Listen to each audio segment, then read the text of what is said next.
Ciao a tutti e bentornati a 5 News, il programma che vi racconta le 5 notizie più cliccate della settimana su qdpnews.it. Alla numero 5 troviamo la notizia del bottino fortunato da 70.000 euro raccolto dai ladri che hanno razziato un'abitazione di via Calmonda a Pieve di Soligo.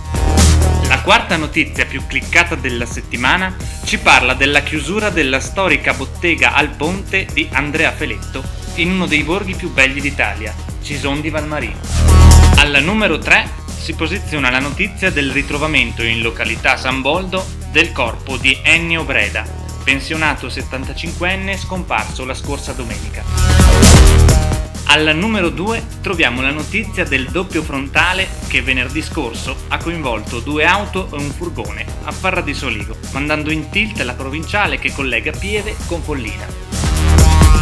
La notizia più cliccata della settimana arriva da Miane, dove un giovane 26enne disoccupato si è tolto la vita nel capanno dei nonni.